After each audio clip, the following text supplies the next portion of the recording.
And that has put even more pressure on him in 2003, and that face pretty much sums up the feeling. A lot of people have asked me during the week, well, Mark's in a better team, so he must get on the podium this year if he finished 5th last year. Of course, there were only 3 cars on the lead lap midway through the race last year, and they lost quite a few on the first corner, so totally different circumstances.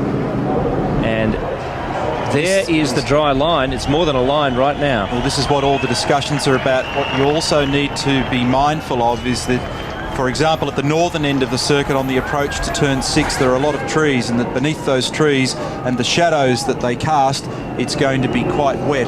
But essentially it is a drying track, and I think that if I had to punt one way or the other at the moment, I'd be more inclined to head towards slicks than I would be to hold on to wets. But that's without information in respect to what's coming with the weather, and you just never know what's 5 minutes away. Well, when the forecast is passing showers, it's pretty hard to get a handle on things on an hourly basis.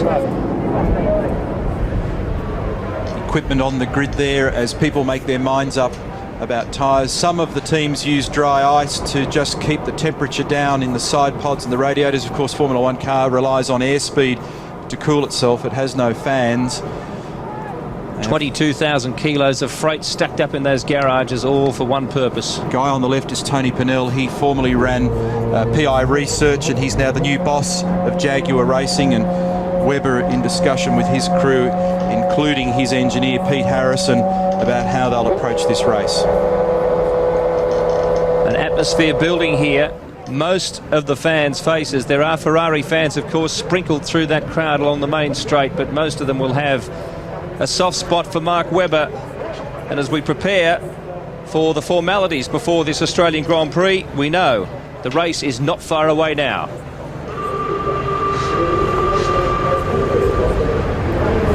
Ladies and gentlemen, would you please stand and join David Campbell in the singing of our national anthem?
David Campbell, the national anthem, the race.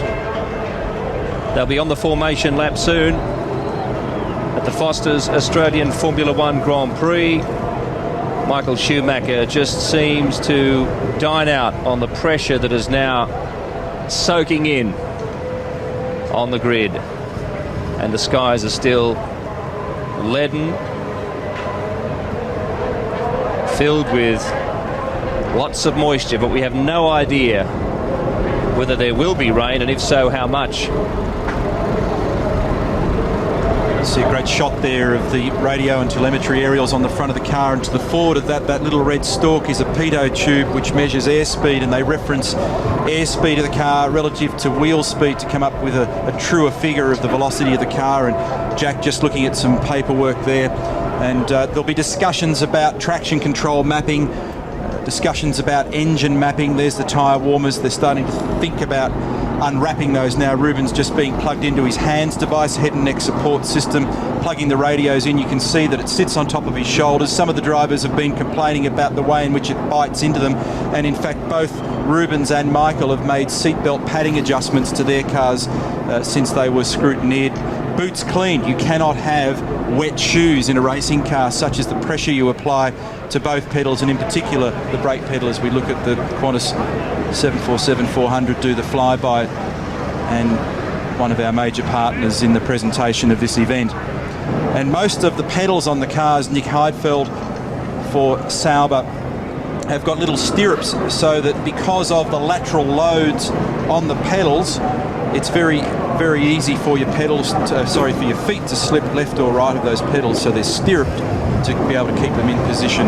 The driver alone can't buckle himself up, Bill, in a single-seater race car. He slips in, knees through the bulkhead, feet down towards where it says number 9 there on the front of the tub, plug in the radio, and then apply the belts. There are 2 crutch straps, 2 waist straps, and it all comes together with another couple of belts across the shoulder into a knuckle just around about the belly button area, and you are very firmly plugged into that car. And the belts are then given one almighty yank high, Rubens, and good luck. And when they pull those belts down, it literally drags the air out of your lungs.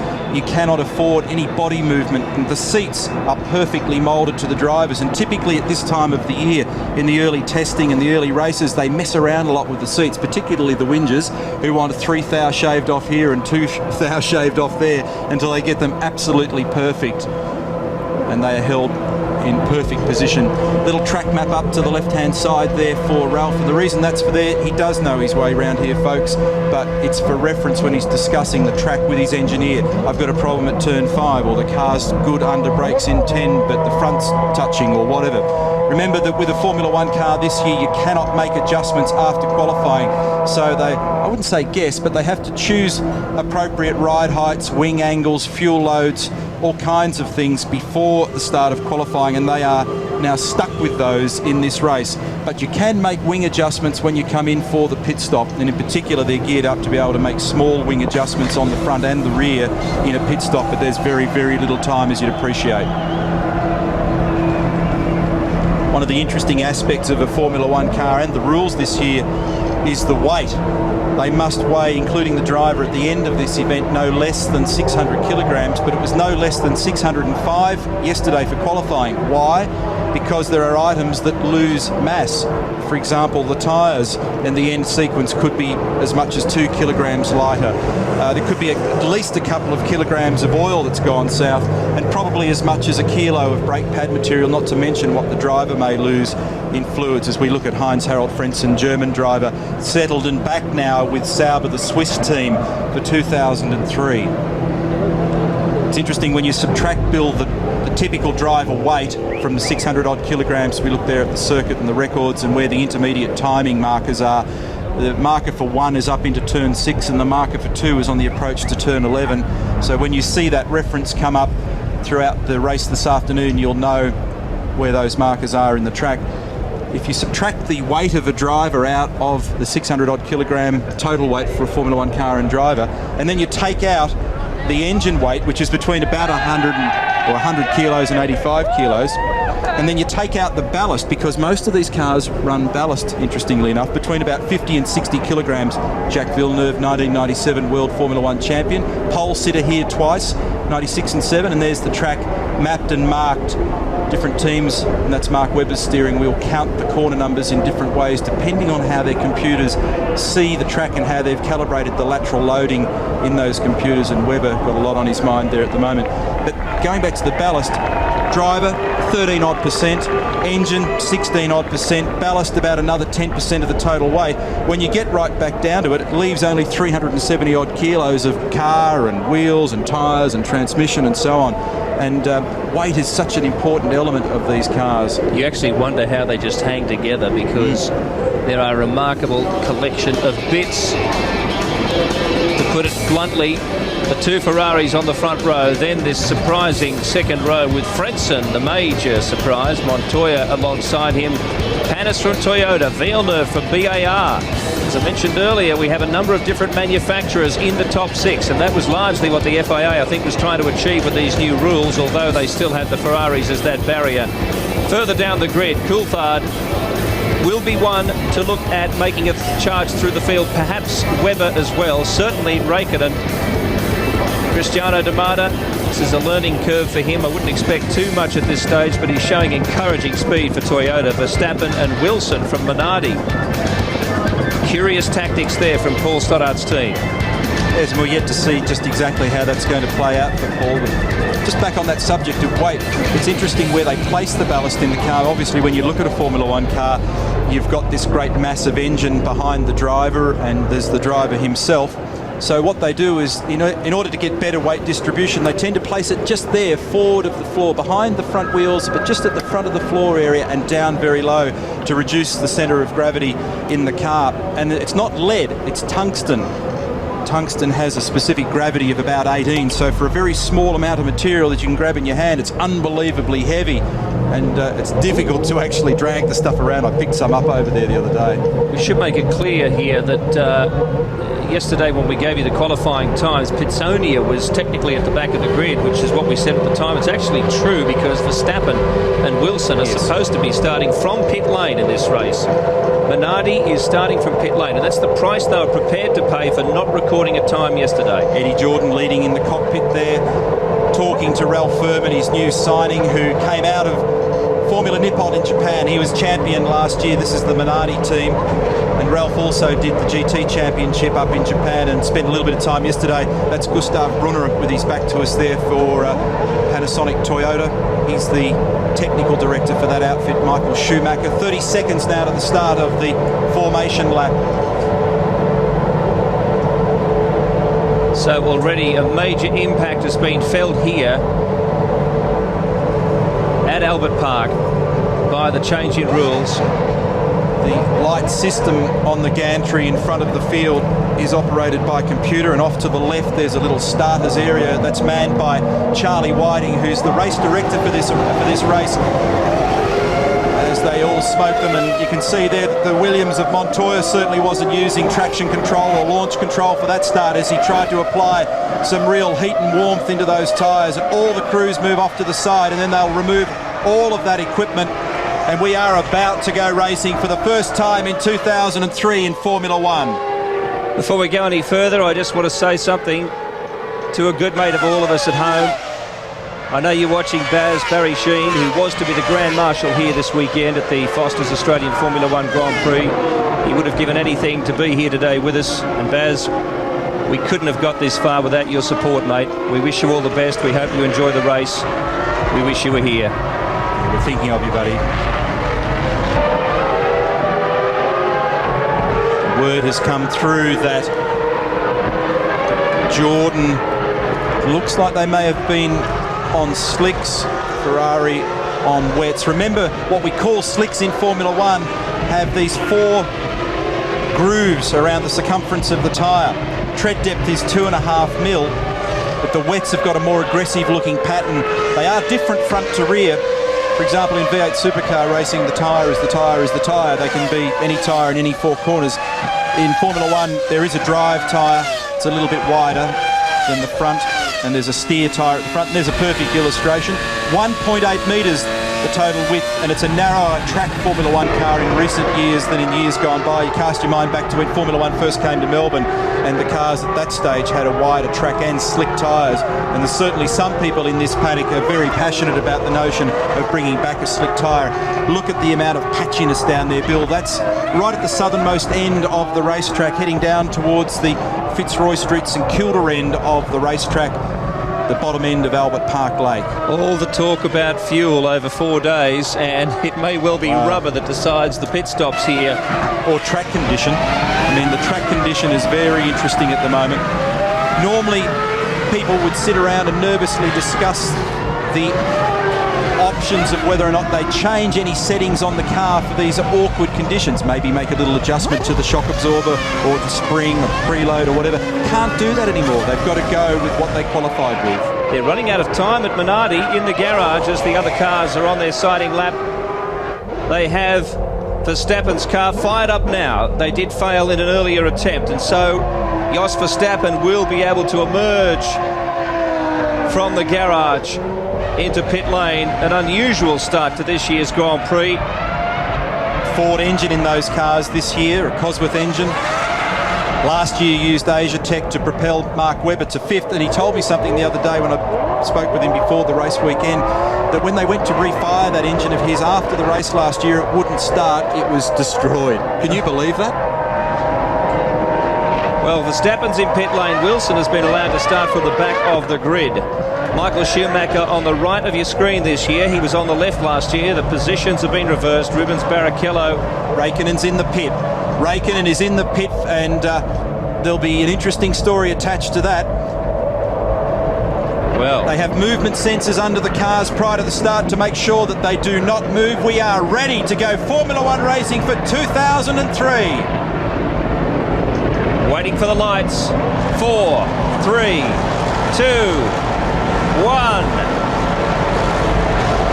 And a new era begins. A new world of Formula One racing. Michael Schumacher is on top as they head into the first right-hand corner. Barrichello generously allows his teammate through. Is everyone else through smoothly? They are. Good clean start, and Schumacher gets a perfect launch away from the front of the grid. Ferrari. Montoya sneaks up to 3rd. Panis is having a dash there for 4th, arguing with Heidfeld and Frentzen as they go through the left-hander, but look at the gap that Shuey's got on them. One of the Renaults goes very wide on the exit of 4. Heidfeld on a charge. He's joined Frentzen there just behind the pace setters, but the Ferraris have cleared out. Montoya hanging on, then the Saubers. Few people tippy-toeing and struggling here. One of the Toyotas is really drifting back through the pack and looks to me as though it's got a problem. Panis, what's up with the Toyota? Well, it's drifting back very quickly past the 2 BAR cars, past the Renaults who are racing together. Still on the first lap. Barrichello, Montoya, Heidfeld has really moved up through the field. Then Frentzen, Panis, Button, but Panis is dropping back. Look at this. The Saubers are really attacking the Williams as they make the run down towards 13. And this little battle for the minor placings at the moment, erupting. Buttons in there. Those lights that are flashing indicate those cars that are still on wets. What tyres have they chosen? What strategy will unfold? Montoya struggling as he drifts down the order. He can't afford to go too far back because those red Ferraris are disappearing into the distance. Lap 1 of 58 in the Foster's Australian Grand Prix. 1.5 seconds Schumacher to Barrichello. 7.4 seconds back to Heidfeld, who's ripped through the pack. Then Montoya half a second down on him. Further behind Montoya, Frentzen, Button, Villeneuve, Alonso, Trulli, Coulthard, Panis. Then Wilson up to 12th. Ralph Schumacher, Webber 14, then Firm, another positional change. Well, the Saubers allegedly running a light fuel load are being very competitive here, but there's no doubt Ferrari is just streets ahead of them. 7 seconds as a team on the first lap. Why is Montoya struggling quite so much at the moment? Heidfeld has just absolutely scorched through this pack. Remember, the Saubers are on Bridgestone, the Ferraris are on Bridgestone. These guys are on Michelin. Look at this. Frentzen has a look down the inside. He's got Button tucked right in behind in the BAR Honda as they make their run into 9. Very bumpy on the approach there, and in these semi-greasy conditions, very easy to make a mistake and go off. Heidfeld very consistent last year in terms of reliability. Had 3 DNFs only. One of those was a crash, but speed was their problem. So far this year, they are much more prominent. Remember, there's stories within the story here. And the reason that Montoya is just tippy-toeing at the moment is they have elected for a dry tyre. You can see it more visibly then as we try and gather our breath. So those on wets are skipping away, but Montoya is just struggling around a little bit at the moment until he can get full warmth into those tyres.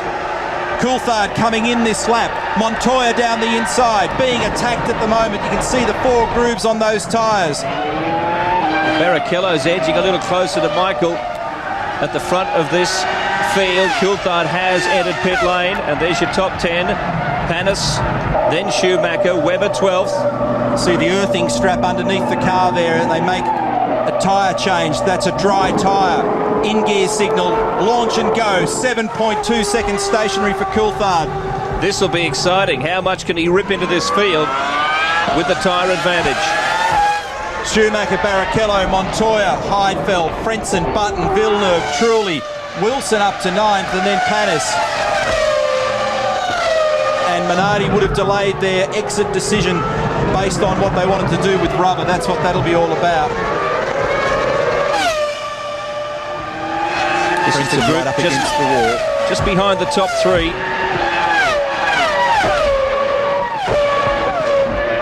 Remarkable performance from the Saubers so far. So the story here is who is on what in terms of rubber. Button has a look up the inside. He's making threatening manoeuvres underneath Heinz, Harold Frentzen and Nick Heidfeld. The two Saubers are nose to tail. This is Fernando Alonso, Spaniard in the Renault. The Renaults have been quick at various stages over the course of the weekend, and Schumacher, not surprisingly, has just recorded the quickest lap so far. That margin is still 1.3 as Button gets a bit high on the exit of 16. 1.5 to Barrichello, then it's 12 seconds back to Montoya. It's daylight. Extraordinary start here for Ferrari. We're seeing an amazing race, but Ferrari seems to be in a race of its own. So the Renault is on dry tyres, the BAR is still on wets. Villeneuve. Button and Villeneuve are in an awkward position. Misfiring that you're hearing in the background is the traction control on these cars. Timely to look at positions after 3 laps as Alonso continues to hammer away at the back of the Sauber. Schumacher, Barrichello, Montoya, Frentzen, Heidfeld, Alonso, Button and Trulli, and those people that have committed to wets are now finding great degrees of discomfort out there, and they're rushing towards pit lane. Well, BAR has certainly initiated that move. I said they're in an awkward position. What happens with the wets, Bill, is they get hot and molten. There's a change for position. Alonso down the inside into 11. It'd just be literally ripping tread off the tyres, and that extra little shower of rain that they needed to keep them alive hasn't happened. And so BAR, as one example, are getting ready to accept their cars. Shui, then Barrichello, Montoya, Frentzen in 4th, Heidfeld, Alonso, Button, Villeneuve, Trulli, Panis, Wilson, Ralf Schumacher, Mark Webber, Ralph Furman, Kimi Räikkönen back in 15, Pizzoni is 16, Fisichella 17, Cristiano D'Amato, Jos Verstappen and David Coulthard is last. All 20 cars are still in this motor race. An extraordinary degree of positional change. Cars just yo-yoing back through the field. Jack comes in. See the rain light activated on the back of that car, so they pluck off those wets which will now be destroyed. Dry tyres for Villeneuve as expected, and 7.8 seconds, an opportunity to stick some fuel in as well. And this will completely change the strategy scenario for many of these teams as they recalculate their next fuel window, and analysts down there thinking about what they need to do in terms of where to position their car, what mapping to use, how this is all going to pan out. We believe that Sauber will be in this lap. And it's time for Jenson Button to come into his pit. So we expect to see both BAR Hondas out there on dry tyres shortly. Montoya, incidentally, is beginning to slowly but surely gain on our leaders. And this is the kind of energy that we need in the 2003 FIA World Formula One Championship. And car number 2 has been notified of having jumped the start. One of our spotters up here picked it early and put the question mark next to Ruben Barrichello's name, but it has now been confirmed that Rubens will be penalised. And it will probably be a drive-through penalty for the number 2 Ferrari, and that is catastrophic for the man who started on the front row, who's just at this moment 2.1 seconds behind the leader. Mark Webber around the top 10 and in a battle there. Well, Ralf Schumacher up ahead of him. We knew that the new rules were going to play havoc but we didn't expect the weather to be such a factor, and now Webber starts to come on. Past Heidfeld. Button in the pits. And Panis also becomes a victim of Webber. No hydraulic jacks in Formula One. It's a manual jacking system front and rear. Little wing adjustment. Either taking out or putting in some wing at the front of Button's car. 6.8 seconds stationary. Damage to Rubens' car. Front left corner and the whole front wing assembly is gone off the Brazilian's Ferrari, and he was expected to have to report to the pits in any case on this lap. Rubens Barrichello out of the Australian Grand Prix. DNF last year and again in 2003. This is the closest challenge to Michael Schumacher, but now it is gone. Juan Montoya is second. Overlapping the fence there, and Rubens will go straight between there. Formerly there were holes, the apertures in the fence, they're gone. Fence height now 4.75 metres around this circuit, and the Ferrari crew standing by in disbelief going, what is happening here? Fastest lap of the race so far, Coulthard, who at last count was the last man. He's no longer last, he's moved to 17th. He is moving through the field. See the wets on the Ferrari? What has happened? That was Schumacher, and Rubens has gone off on the exit of 5 and grabbed the wall and torn that 2002 model Ferrari to pieces. There are chunks of car and lots of dirt on that circuit at the moment. Alonso is flying. Now what is going to happen here is those that took the gamble early in the race to go with dry tyres or slicks as Frentzen comes in are the ones that are most certainly going to benefit. I'm actually surprised that most people didn't actually end up going for slicks given the conditions, but the problem is, of course, Bill, you never know what's over the horizon. Frentzen in and out, 10.3 seconds, more fuel on board for that car. Mark Webber up to 6th position in this race. He's cleaned up a few cars. The flashing blue light indicates there's traffic and they cannot cross that blend line as they make the approach to turn 1, or that is an instant red card and back in for a penalty through the pits. Now a charge on at the moment from Montoya as he tries to bridge the gap to Michael Schumacher, and Ralph Furman in the fence. Front wing assembly, left front gone off that car as well. A bad start to the Grand Prix career of Ralph Furman. Michael will be in this lap. Schumacher will be in this lap.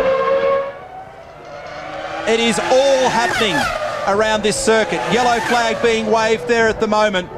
These tricky conditions catching people out. Ferrari crew standing by, and here comes Schumacher, last year's race winner and the reigning world champion, the most successful man out on this circuit at the moment in terms of Grand Prix racing career, and the new leader is Juan Pablo Montoya, and he has recorded a fastest lap. Fuel in, dry tyres, in gear. All problems with the left rear.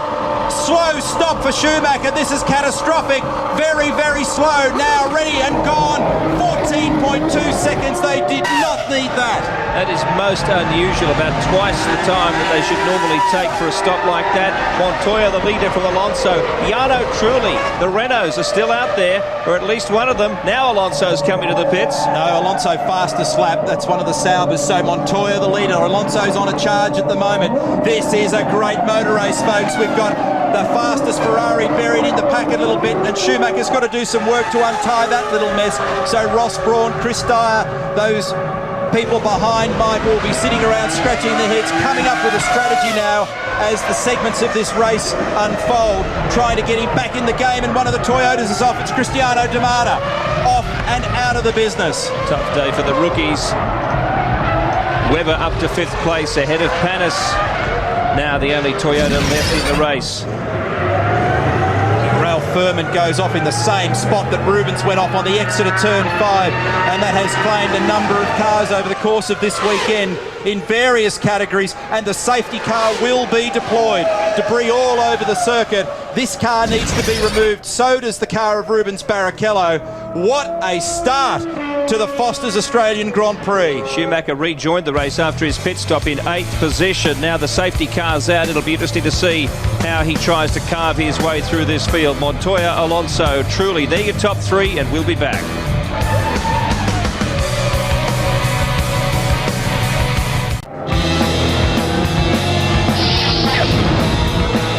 Safety car on the circuit for the Australian Grand Prix. 3 cars are out of the race, DeMata, Furman and Barrichello. There won't be a Ferrari 1-2 here. They managed to achieve it in 9 of 17 races last year.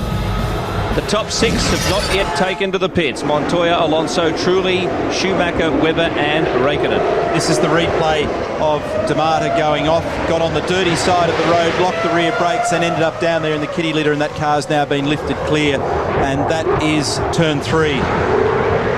And it's trapped Cristiano. There is a stall prevention system in these cars which will keep them running. It dips the clutch and blips the throttle for up to 10 seconds, but then the car will automatically switch itself off after then if it hasn't been moved away within that 10-second period, just in case it's been involved in a particularly catastrophic accident. You obviously don't want the engine running. And the stricken Jordan Ford of Ralph Furman being lifted clear. Not a good start for him in what has been a fairly difficult weekend. Here's a replay of the start. Watch Rubens. Remember, he was about to be called in. Top of your screen, second on the grid. Yeah, there it is. Truly gone.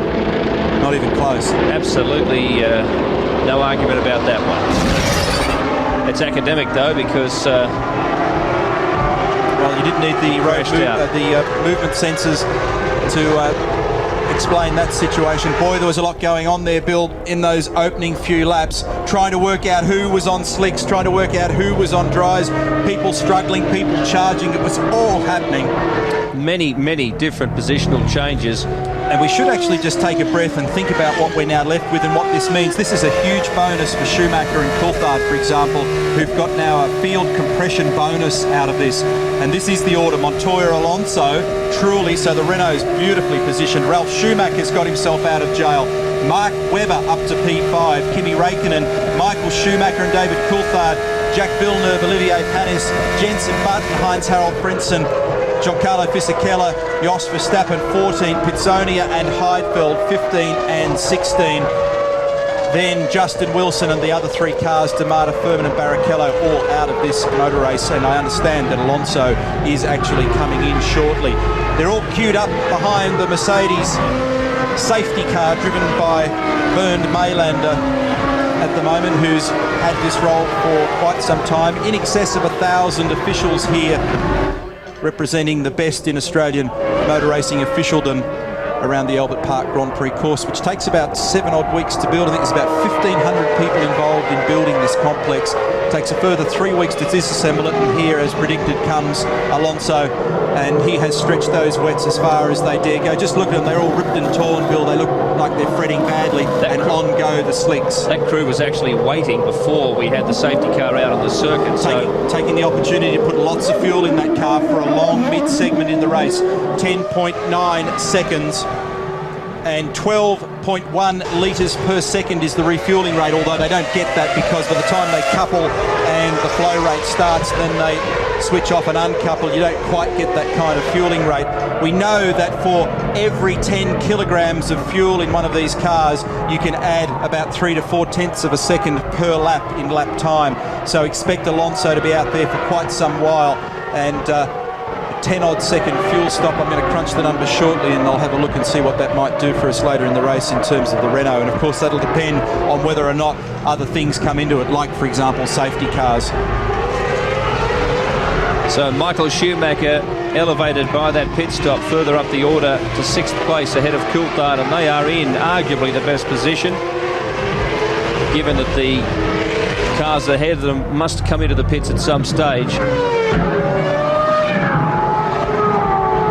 But as Neil said, depends on how much fuel they've taken, what strategy they're running to. Montoya, Trulli, Ralph Schumacher. So far, Williams in very good shape. Then Webber. Raikkonen. I mentioned Schumacher. That's Michael and Coulthard in 6th and 7th. Then Villeneuve. First of the BAR cars who pitted very early in the race. Panis of Toyota has been in the pit, so has Jenson Button. I mentioned that. Frentzen was a fiery start from Sauber. He's in 11th position. Teammate Nick Heidfeld in 15th. The remaining Jordan Fisichella, just flashed past your screen then, is in 12th position.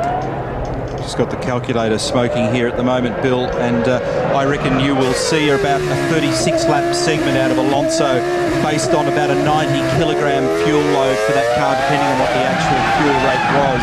So keep an eye out in plus 36 laps for now for the next stop for Alonso, and that'll depend on a lot of things. I mean, that's making a heap of assumptions there.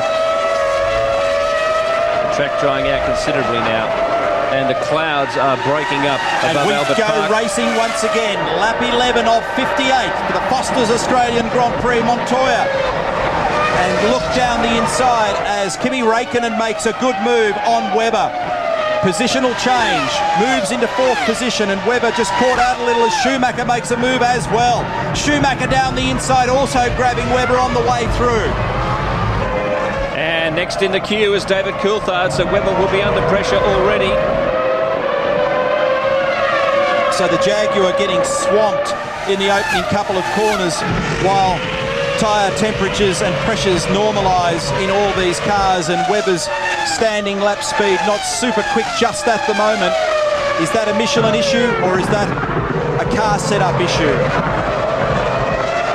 It's probably not a Michelin issue when you think about it, because Räikkönen's on the same tyres, although one of the changes for the 2003 season is that tyres can be custom tailored team on team. It's not necessarily the case that, for example, the McLaren and the Jaguar are on exactly the same specification Michelin tyre. So the order at the moment is Montoya and Trulli. Ralf Schumacher is third. This man's on a charge, Michael Schumacher. Disadvantaged by staying on wets for the start of this race, but now charging through the field, aided by that safety car field compression, which has made his job so much easier if he does have a superior car, and the evidence in recent years suggests that he certainly does, and he knows how to use it. 1.5 seconds the margin. Montoya, our leader, to Trulli. 2.1 back to Ralf, then Räikkönen. Michael Schumacher P5, then Webber, Coulthard, Villeneuve, Button, the two BAR cars 8th and 9th, and then Panis in 10th for the Toyota. Hasn't been a great start in the opening sequence of the race as we go on board with Ralf. Turn 5, that's where all the trouble's been. You can see how narrow that gap is from the top of the exit ripple strip to the wall there. And remember the track walk with Mark Webber. We commented that you cannot afford to run wide here or you will be bitten by this Grand Prix track.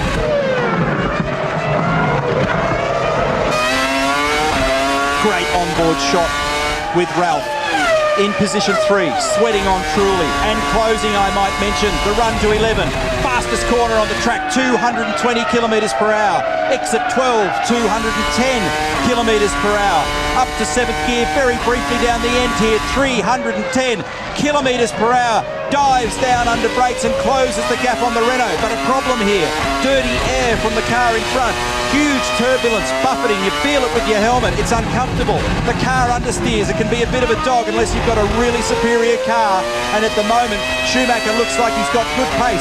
The Renault quick through the final turn though, and this battle rages for the minor placings. The gap there between Schumacher and Räikkönen as they cross the start-finish line. Räikkönen now being hunted down by Michael Schumacher.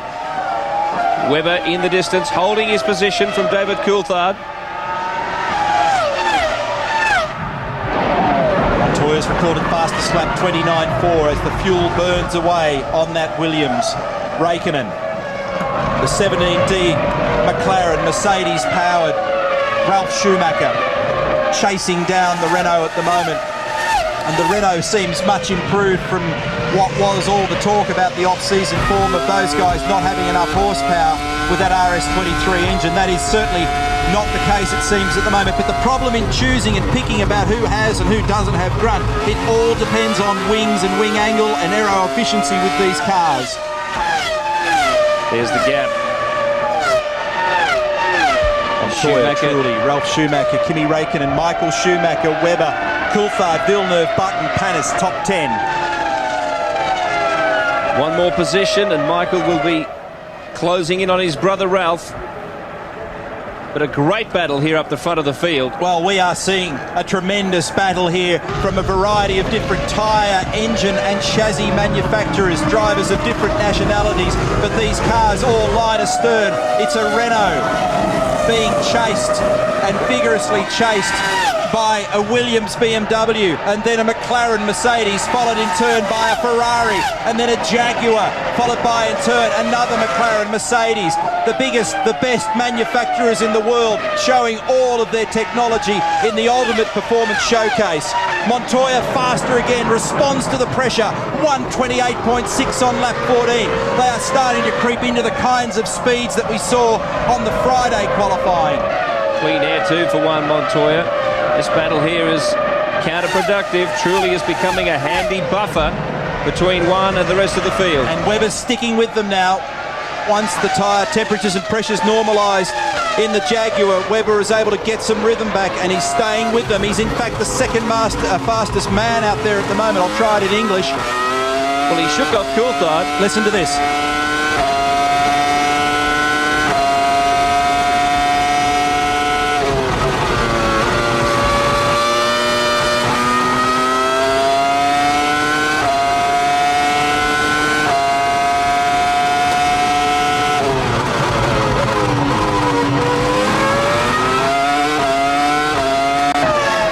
'Fully automatic down change there. Michael not touching any of the paddles or buttons. And you could hear the traction control as he came out of turn 13, which is a pretty quick corner, and it was still fully activated as he came off there in third gear. Second, third, fourth, fifth, sixth and seventh. Here is the battle. Montoya, Trulli, Ralf Schumacher, Kimi Räikkönen, Michael Schumacher and Mark Webber P6, Coulthard Villeneuve. Remember, the top 8 are scored points in this year's World Championship. Montoya pulled out more than a second on that last lap. Trulli then is holding them back. Trulli is keeping Ralf, Räikkönen, Michael and Webber off Juan Montoya's back. We'll be back soon.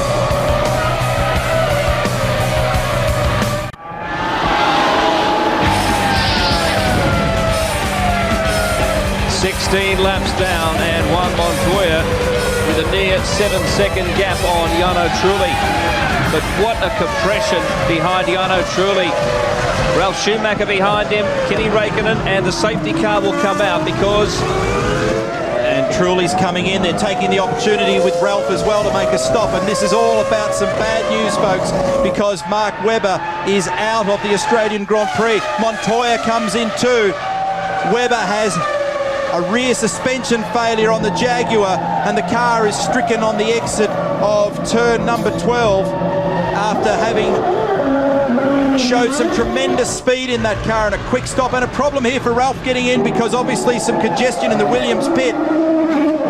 But Webber was showing a great turn of speed and was actually tagging along with Shui in that previous stint. Slow stop. What's going on here in the right rear with Ralf's car? By gee, we're seeing some interesting manoeuvres, mistakes and pressure situations in the opening race this year. Strategy decisions, fumbles. Well, that was even slower than his brother's stop, and a shake of the head. We're going to have a look at what happened to Mark. Oh, and Ralf goes round on cold tyres. And here's what happened to Webber. There's not much to see, except quite obviously right rear suspension. The car has a mind of its own. It's steering from the rear, and something is broken, maybe across the top of a curb. And real disappointment for Mark Webber. And that car was showing impressive speed. He was actually putting pressure on Michael. Ralf rejoins the race. The spin cost him time, but not too much more. Kimi Räikkönen is the race leader. There it is, with about 6 inches of toe-in on the right rear. And one of the Minardis also in the garage and out of business. It's Justin Wilson. So chaos left, right and centre in this race. And the safety car, as I mentioned, has been deployed. Again, the field will compress, and the new leader is Finnish driver Kimi Räikkönen from Michael Schumacher, who had a relatively short fill on the last stop, I understand. David Coulthard to position 3 as Webber comes back on the motorcycle. Jacques Villeneuve to 4th. And what has happened here. This is Ralph exiting the pits and crosses right up. Alonso goes to the grass to avoid all of that. But fortunately, Ralph doesn't go off the road in the process, and the engine continues to run, grabs first gear and continues. And now, by virtue of the safety car, in fact, probably hasn't lost a position as a result of that. Raikkonen, Michael Schumacher, Coulthard, Villeneuve, Button together, Panis and Montoya. Tell you what, Bill, some of the debriefs after this race meeting are going to be pretty interesting when everybody gets back to home base. Well, the pit stops, it wasn't as though there was any unusual drama. It just seemed to be a little bit of lack of composure back there among the teams. But we certainly have an interesting collection in the top 8. The menacing figure of Schumacher, though, is undeniably in a strong position. And with Raikkonen sure to come in at some stage in the next few laps, Michael Schumacher will once again go to the lead as we move through the positions here. And beyond the top 15, we start to see the drivers who are out.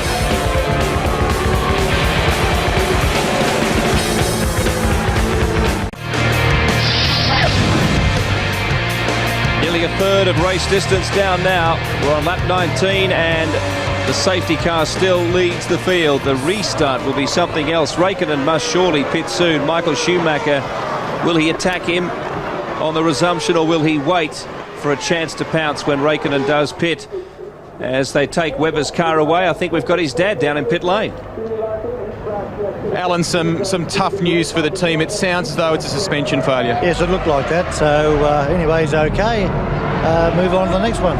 It's such a shame because it's been an enormous week for him. It was great to have him back in Australia, and he handled that build-up so superbly. Oh, well, that's what he's good at, I guess. That's what he's paid to do. And I think the team are pretty happy with him, and I'm certainly very proud of him.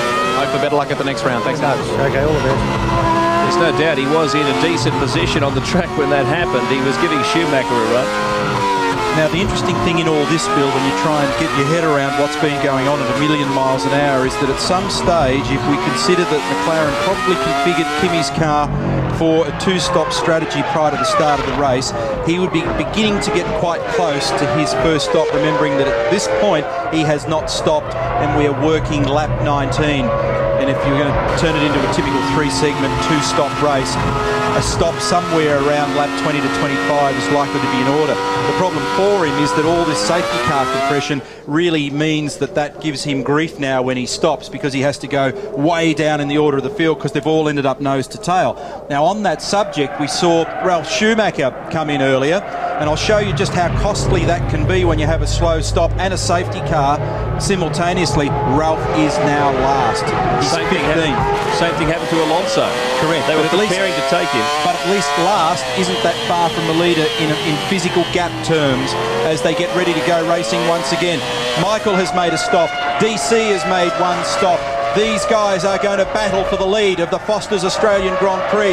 Kimi Raikkonen, though, is leading at the moment, and he's made a great restart. He needs every single millimetre he can get going to the end of this race, because he's got to make margin as Montoya has a look up the inside of Panis. And Panis was attacking Button before that. Panis was having a good go, but Montoya was ready to capitalise if it didn't come off. Montoya again up the inside of Panis. This time he makes it stick at turn 3 and skips away from the Toyota. So Montoya on a charge. Remember that Kimi's car will be lighter than Michael's car, but his tyres will also have done more work. Generally speaking, looking around the commentary box area at the moment, we're seeing a little bit more blue in this sky. So hopefully we will have a dry continuance of this race. Green flag being waved for this restart lap as we are on lap 20 of 58. Kimi Raikkonen, Michael and David have each done a stop. So is Jacques Villeneuve in the points with his teammate Jenson Button. Montoya is on the charge, position 6, got rid of Panis a minute ago, and Frentzen with the Sauber is 8. And after a difficult start to the weekend with those what looked like pretty evil Saubers in terms of the way they were handling, at least they are now reasonably competitive and perhaps a possibility of scoring some points. This will be an interesting battle here. Michael looks like he's pulling up. Nick Heidfeld. Another Sauber. Track temperature is increasing. There's sunlight on the road, and that will bring the track temp up very quickly and remove any further of the patchy water elements on the road, and Nick just makes sure that the steering wheel is reattached and the car is in neutral, which is mandated in the rules for Formula One. And we'll have a look here and see what happens. He just pulls off, obviously. Very close to not have a monster shunt here with Ralph. Unbelievable situation as Heidfeld pulled off the road dangerously in front of Ralph Schumacher. How that wasn't the world's biggest T-bone is a mystery. Obviously very difficult to see out of a Formula One car with a very tiny mirror on the car, but that is amazing. Well, Ralph's been in more trouble than Indiana Jones, but he is hanging in there. I hope there was minimal damage from that journey into the kitty litter as Schumacher attacks Kimi Räikkönen. This is interesting. It's tyres versus fuel load here. And Michael is just marginally quicker for lap speed at the moment than Kimi Räikkönen. Gradually closing down that gap, and double yellows being waved there to signify that there's trouble off to the edge of the circuit. No passing in that track condition. Down towards turn number 13 now. The leader, Kimi Räikkönen, the young Finn for McLaren Mercedes, leading this Grand Prix. A man who set the world on fire last year, out-qualifying David Coulthard 10-7, but suffered dreadfully as he locks the rear brakes at the hands of unreliability with the Mercedes, as now the blowtorch is applied by the world champion in the best balanced, fastest car in this field. Bridgestone versus Michelin, Mercedes versus Ferrari. Schumacher closes down on the Finn. Kimi moves to the right, just covers the line a little bit, gets across the ripple strip on the inside.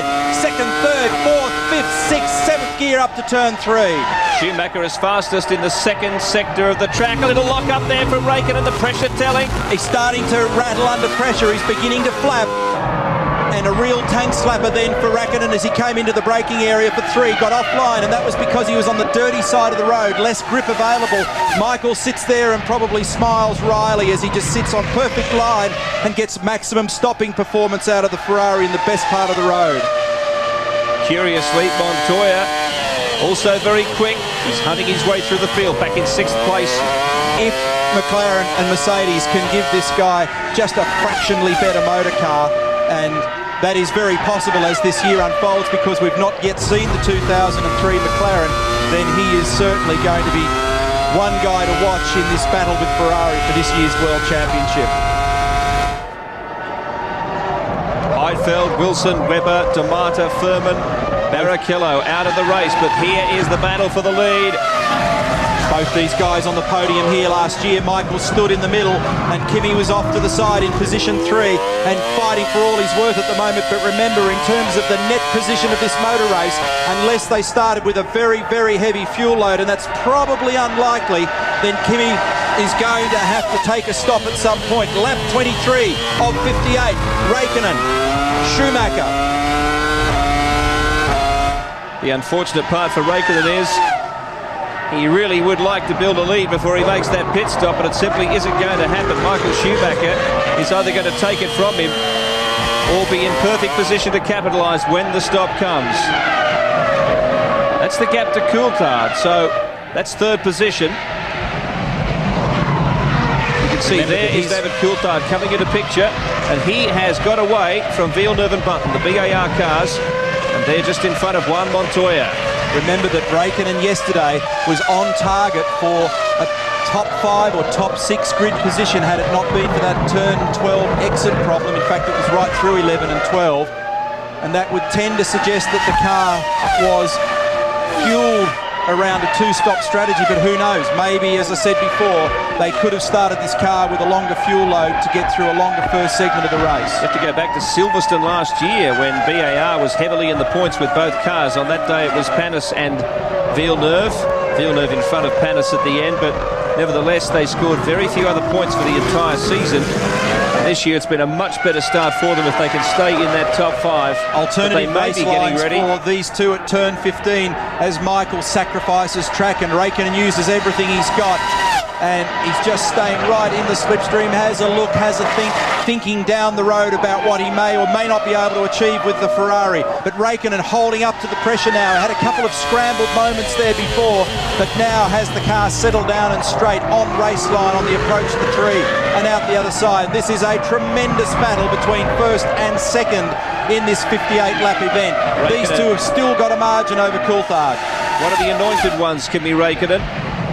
He and Montoya arguably the two drivers positioned to take over the mantle of Michael Schumacher, if that is possible in the near future.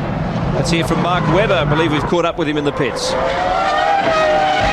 Mark, a heartbreaking end to your Australian Grand Prix. What happened? I'm not sure yet. Looks like rear suspension. Real shame, yeah. It's going well. Better luck next time. Yep, we'll be back. So a philosophical Mark Webber, and what can he say? He'll be actually pretty relieved about the pace of the car in race trim and probably his own performance, because any time you're under the rear wing of this red thing, you know that you're not going too badly. So we can look forward to some stronger performances from Jaguar later this year. This is the battle between first and second, as another of the Minardis has problems in the pit lane. Verstappen. Remember that at some point in the not too distant future, we are likely to see a Raikkonen stop, and BAR setting up there for their next stop. McLaren having won 8 Constructors' Championships, 11 Drivers' Championships, but this man and this team here, the red Ferrari of Michael Schumacher, all dominant in recent seasons in Formula One racing. The BAR cars are in simultaneously, and that is a very unusual and costly situation for Jenson Button. That is strategically disastrous as he sits there waiting for his teammate to take on fuel and tyres. Unbelievable. Now, if that was a choice, it's rare unless it wasn't a choice, unless he just literally had to come in that lap and was unable to continue for another lap. Better to come in, waste some time in the pit lane than it is to stop on the circuit, but that's a very unusual circumstance. And remember, pit lane speed limit race day, 80 kilometres per hour. So you're suggesting there was a slight fault in their fuel strategy there? Well, it's unusual for both cars to come in at once like that.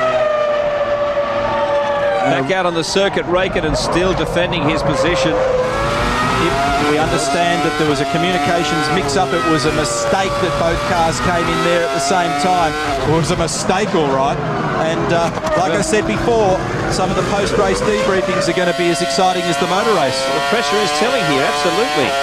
Raikkonen just getting slightly away from Michael there. Well, Minardi are all over the place.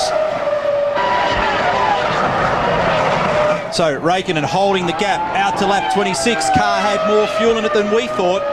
And this is one of the great questions about this year's championship, because you truly don't know. Unless you're the engineer sitting over the laptop, or the driver, or the technical director, you just don't know what's going on out there. There's the difference. Coulthard 3 seconds back. Raikkonen must still be showing some handy speed. 128s. They're on the radio to Kimi Raikkonen at the moment. Keep pushing, keep pushing, keep pushing. And he is doing that at the moment. He's stabilised that gap, as Bill just mentioned, 0.7 of a second, but it fluctuates in varying spots around the track where you see the strengths and weaknesses of both cars. When you consider, Bill, a whole raft of different people with different skills and different manufacturers and many philosophical different ideas between tyres, engines, chassis, aerodynamic developments, and yet these cars come onto the circuit and are separated by millimetres and lapping within fractions of each other. That is remarkable. We've seen a bit of a tumble of points, or times I should say, in the sectors. Montoya still fastest in the third sector, but Schumacher now fastest in the first two. Not a lot can be read into that, it varies. Nick Heidfeld helmet off, and an early end to the Australian Grand Prix for the young German. Now Schumacher closes in right on the back of Raikkonen. Fastest lap to Schumacher as he applies the pressure again. 27.7. Remember, his qualifying time was a 27.1. As the fuel burns off, that Ferrari continues to get quicker, and the consistency of those Bridgestone tyres continues to be one of the great strengths in that team. Coulthard is pushing up as well. Raikkonen really did appear to be feeling the pressure. The language of the car was telling us that early on, but he seems to have composed himself now and is focusing more on the road ahead than the mirrors. But Schumacher is very much feeling them. The guy leading this race was grabbed from Formula Renault and Formula Ford at a very early stage in his professional motor racing career, and then plonked into Formula One by Peter Sauber of the Sauber Grand Prix racing team, and he immediately starred in 2001. He finished 10th in the championship with 9 points. in turn grabbed by Ron Dennis and McLaren Mercedes. 6th last year with 24. He was 2nd in France, 3rd here in Melbourne at the European Grand Prix and also in Japan. And as I mentioned a little earlier in the call, had it not been for some reliability issues, then he certainly would have been further up the championship order. As I said, Coulthard appears to be closing the gap on these two. He's picking up his lap speed. But also Raikkonen is possibly holding up Michael as well. Still to make his first pit stop, Kimi Raikkonen. Coulthard with a personal best lap, but 3.5 seconds down. Difficult circumstances here for Schumacher. He's close enough to the back of the McLaren at the moment for there to be quite a lot of disturbed air around the front of the Ferrari. That side shot in the cockpit shows how much he submarines under brakes into turn 6. Montoya is 10 seconds outside the top 3. In fact, 10.6. Watch this. Look at him disappear down into the cockpit. That's 5 times his own body weight as he goes down into turn 13 under brakes. Gets up to 230 kilometres an hour on this run. Faster, faster, faster. In fact, no, he's on the run down towards 11 and 12. This is the fastest section of the track.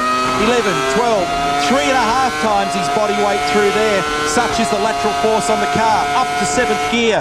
And these guys can do that at amazing speeds and still have the presence of mind to think about strategy, think about the menu options on the steering wheel, think about the guy in front of them. There's a lot to compute.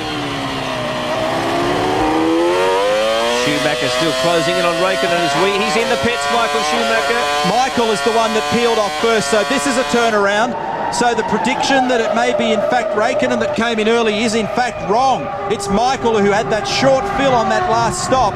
Is the one that had to come in earlier. Well, so this has actually turned the scenario around. Absolutely, playing into the hands of McLaren. And radio message. Radio message. I'm hearing that Kimi is the one that will be coming in next lap, and that's why they're telling him to push, push, push. Well, he needs to get track position to come out in front of this guy. Ross Brawn will know this. What will the margins be when they re-emerge? That was a better stop than last time for Michael. 5 seconds better. Meanwhile, Raikkonen will be up at the northern end of the circuit. Somebody has crossed the blend line. Olivier Panis has gone across the blend line in the Toyota. That's the line and the approach to the braking area, turn 1. You are not allowed to do that. That will be a drive-through or a stop-go penalty. Here's the leader, allegedly in this lap. Quick word from Daryl Beattie as Raikkonen tries to build up some space between himself and Michael Schumacher. Yes, a lot of debacle down here in the BAR pit, boys. It's what's happened there is that the rumour is that Villeneuve has stopped a little earlier than he was supposed to, and Jenson Button has had to wait for that pit stop, which obviously we saw, but the biggest thing there was, they say, his was unplanned, Jenson's was. And Jenson was the one that suffered badly at the hands of that manoeuvre. And one of the things that, it's easy for us outside the car, but radio communication in these cars is difficult. The communication is scattered, it breaks up, you think you hear something, you don't. Sometimes you have radio failure. Raikkonen is pushing, fastest lap again and stays out a little longer. They put more fuel in this McLaren than we crunched when we did the numbers last night. So this thing is really hogging along, and considering the speed that he was on target to achieve yesterday before he went off at 11.12, that was actually very good speed from this car. Well, Kimi Raikkonen might have won the French Grand Prix last year, but he slid on some unflagged oil. Schumacher took the win there. It's very early, but we're nearly at half race distance. If he can get track position in front of Michael after this next stop, whenever it comes, and we're going to stop predicting it until it happens, but if he can get track position, then he is in a very strong situation as Panis, I understand, comes to the pit lane for his drive-through in the Toyota. Not a good day for Uwe Anderson and his group.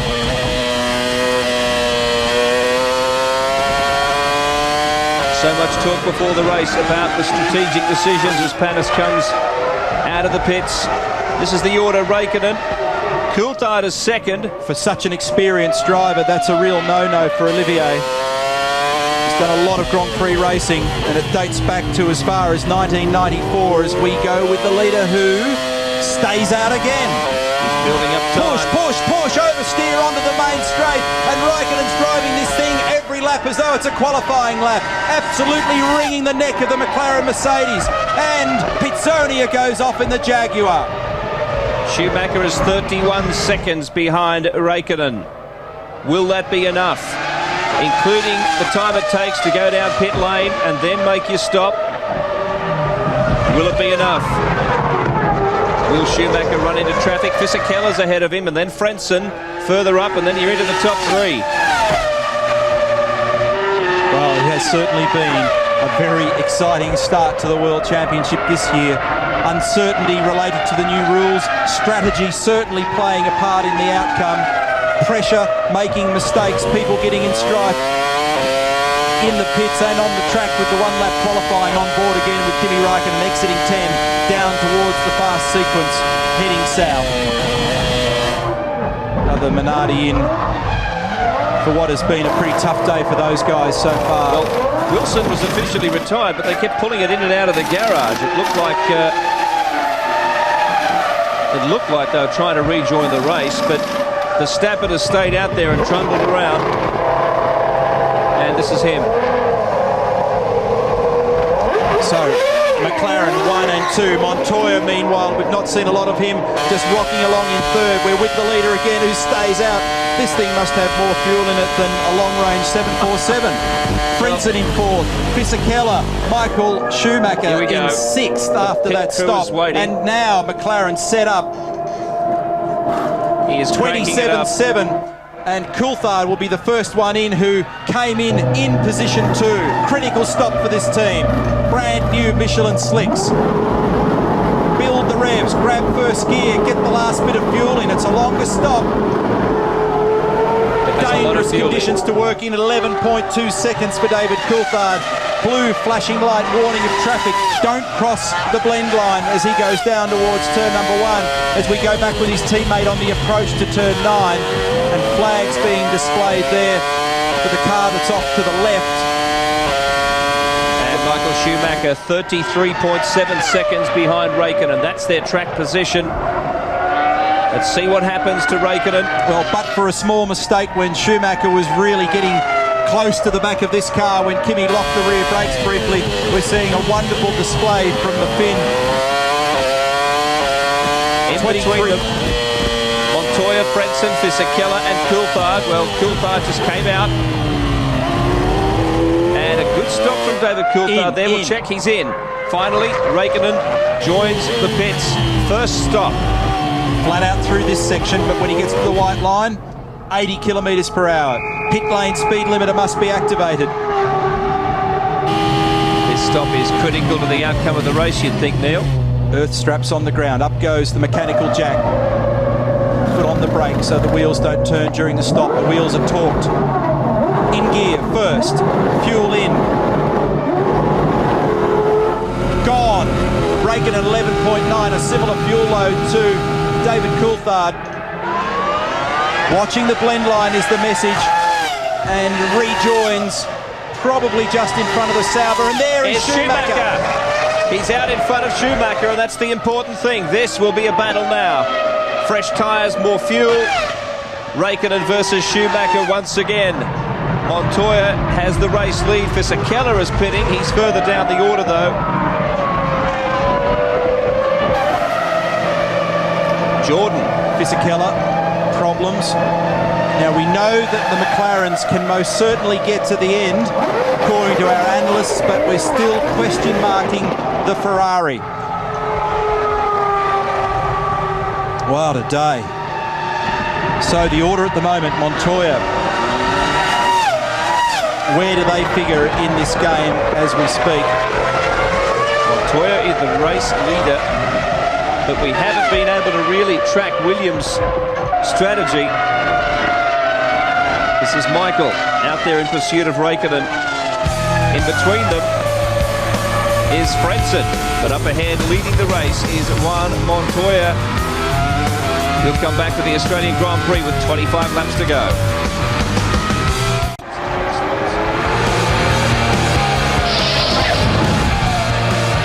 Welcome to my nightmare. Heinz-Harald Frentzen under attack from Michael Schumacher. Frentzen right now is doing Juan Montoya and Kimi Raikkonen a big favour. Mind you, his speed's not too shabby. He's running in the 129s, but Schumacher's last lap was in the 128s. He wants to hunt down the top two. Frentzen is in the way. And the Sauber's been impressive this afternoon, Bill. Frentzen picked that car up yesterday in qualifying and got a great time out of it in P3 at the moment, and coming under pressure from an old foe, fellow German Michael Schumacher. Look at the difference in speed across the face of the corner between the Ferrari and the Sauber. We understand the message has come through that Frentzen may well be coming in very shortly. Well, that gives Michael a clean go at the top two, Montoya and Raikkonen. So you'll have two of the young guns, the guys who are seen to be the heirs apparent, and Michael right behind them. A mouth-watering prospect in the first round of the season. Frentzen had one stop so far and he peels off. Schumacher has had two, Coulthard two. Montoya, who leads the race with one stop, Raikkonen with one stop, and Sauber are ready for Frentzen. Did one race last year at the United States Grand Prix at Indianapolis. Just been lost since that great season he had, finishing third in the World Championship several years ago for the Jordan team. Since then he wandered aimlessly between Arrows and Prost. One right, as I said, last year with these guys, but back and settled and with a friendly family for 2003. And so far paying dividends for Peter Sauber. That team actually got a new wind tunnel in the recent past, and their aero program has now improved the performance of the car undoubtedly. Ferrari engine in the back of it, last year's Ferrari engine in fact, so there's nothing wrong with that. Further down the field, Alonso and Ralf Schumacher are running in the 128s, and Trulli, who's up ahead of them, is in the 130s. So you might see a positional change there. Trulli in 5th place. Alonso and Ralf Schumacher showing good speed, may be attacking him shortly, but they need to make up about 5 seconds. A refreshing admission from a racing driver, Nick Heidfeld, basically says he was wrong-footed, guys, and perhaps in the wrong in that incident with Ralf Schumacher. He said he pitted prior to the safety car and he was trying to get himself into a rhythm when that incident with Schumacher happened. Watching Schumacher now as he closes in. Kimi Raikkonen finds himself defending. And there's the gap to Montoya up ahead of them. That gear change that you heard then, look at Raikkonen watching his mirror, starts to cover the line a little bit as Schuey gets very aggressive down the inside and tries to round him up and nearly gets away with it. Side by side, Schumacher in the grass and comes off worse for wear in the battle with Raikkonen. You cannot afford too many of those. That could have been the end of the race for Michael Schumacher. An aggressive charge, not far past the halfway mark. Raikkonen knew it was coming. He drove down there looking in the right-hand mirror, moved further to the right. And Michael decided, okay, well, I'll try and round you up on the outside, and if I can get track position, I'll close off in front of you. They went side by side across the corner until there was no exit space, and Michael eventually deciding that it was better to go green than take the thing into the Never Never and end up with no wheels on it. Wow. So I was about to say that the gear change that Raikkonen makes, the way the car is geared second to third, is awkward at the last corner. And we know we picked that up earlier in the weekend, but you can't always ideally gear the car for every corner on the track.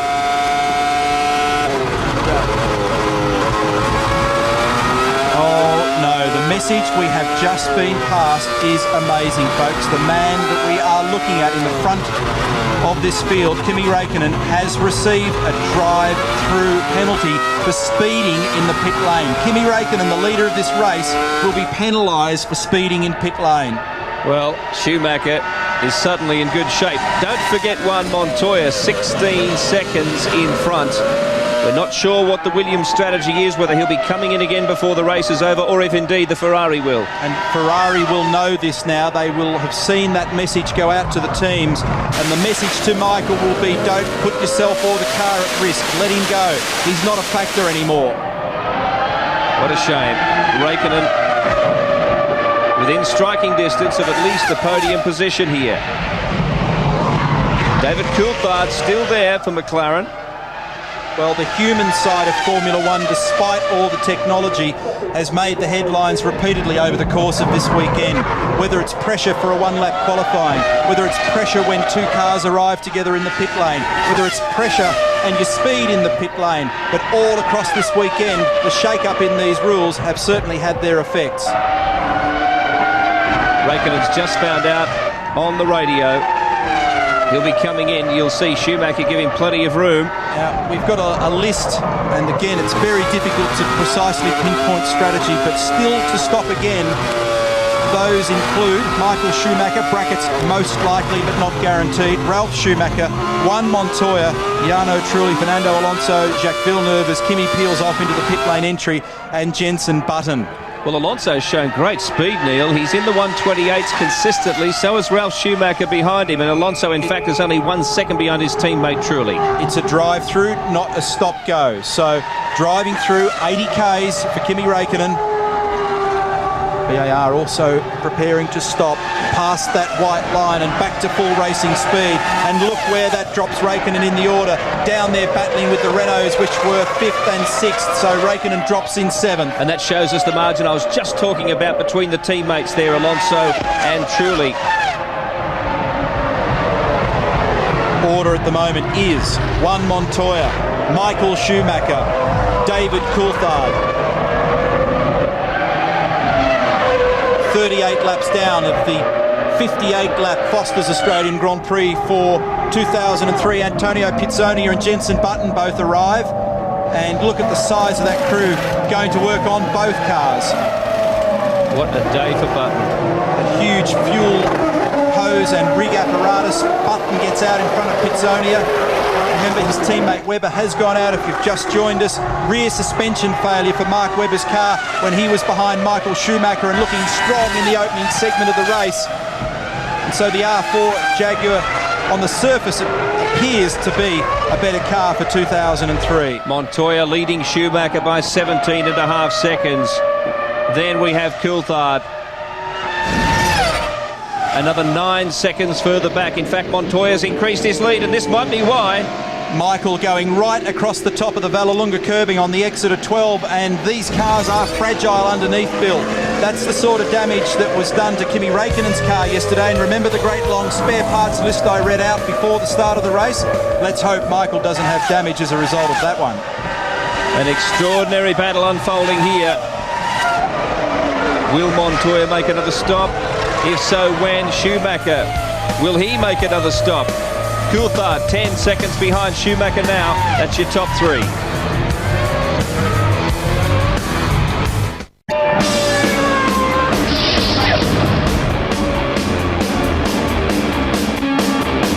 Juan Montoya increased his lead to 18.4 seconds before entering the pits in the Australian Formula One Grand Prix. Now he streaks away 8.3 seconds. Were they ready? Did he get clouded by the lollipop then? That was a bit of an untidy exit for Montoya. His teammate Ralph had just come in seconds prior to that.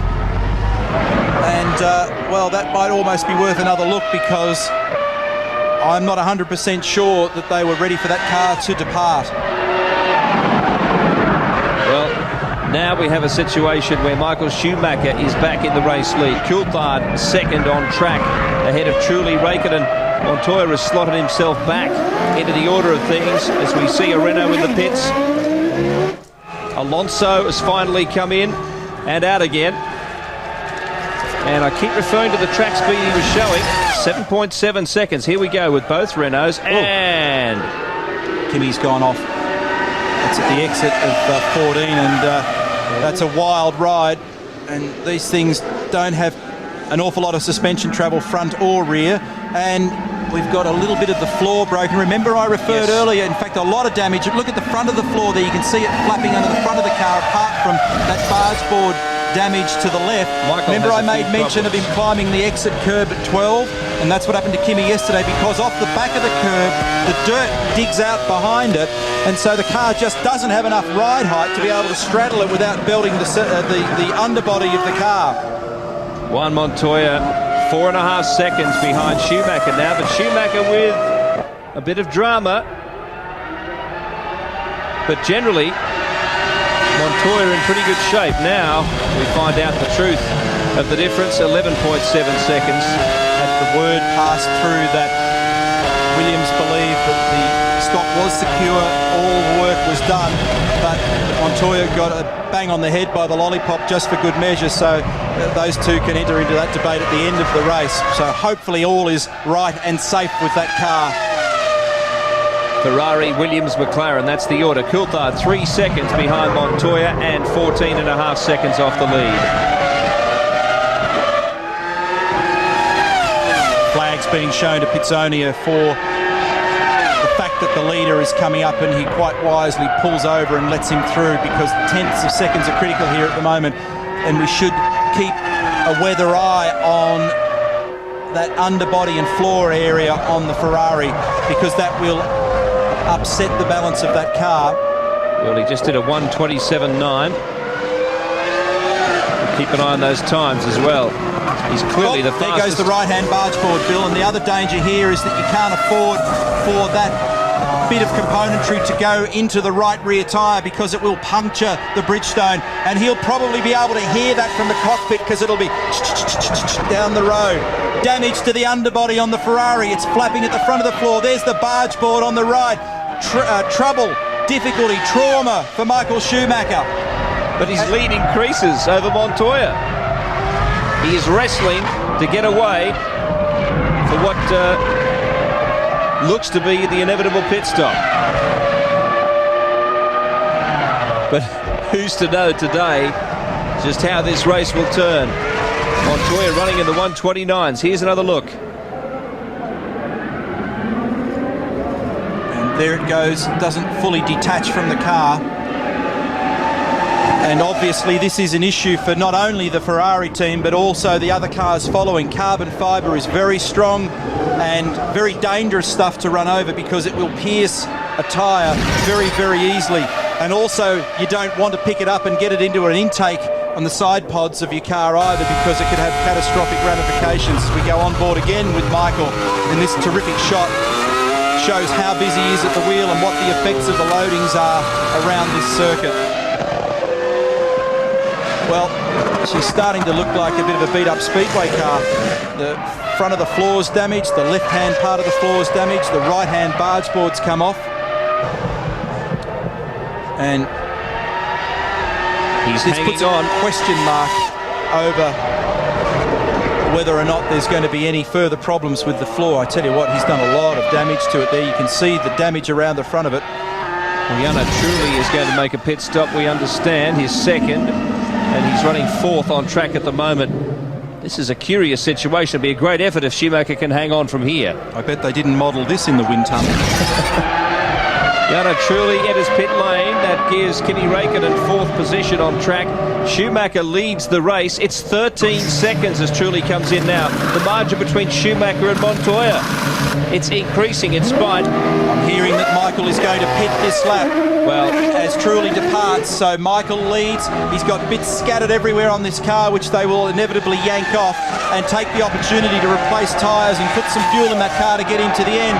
So that will reconfigure this race once more. This has been a very difficult race to track because of the strategy, because of the varied weather conditions at the beginning, and because of a lot of human error. What do you think, Neil? Calculating on about 30 seconds penalty for the stop. My predictions are about 10 seconds forward of now, and that's about as valid as they are. Well, Montoya could end up here with a lead of about 15 seconds. It'll be very, very interesting. Michael just looks like he's struggling, or has struggled a bit with that car, and there are obvious reasons for that as he comes into pit lane. We've calculated the time lost that it takes to depart your normal speed profile from leaving the circuit to rejoining the circuit, and a conventional stop, and this may not be one, and assuming all those things, Michael will come out in approximately the 4th, 5th area according to the number crunching. In. Check the radiator intakes. Clear out the rubbish. Meanwhile, Montoya's been told by his crew, go for it. We have Michael in the pits. Let's see how Montoya can capitalise. The Ferrari stop. New boots, more fuel, debris removed. Schumacher in business once again. And I think he may have come out behind Coulthard. We'll have to wait for confirmation. He's either 3rd or 4th, but I think Michael has come out in 3rd position after his 3rd stop on the road. That one a critical one, because I would not like to have rolled the dice on the bits that are hanging out under the bottom of the car. Well, we'll wait and see when they go past the start-finish line the next time around. Only 12 laps to go, but we may have a charge and a half here. This is great. We've got a battle between a Williams, a battle involving a McLaren and a Ferrari as we get to the back end of the Grand Prix. And a pretty handy result too from Renault, I might add. And Sauber, who may take points out of this race yet. You see Trulli back there in 5th place, Frentzen, Alonso. But the key battle is up the front. Juan Montoya, 2.5 seconds in front of Coulthard.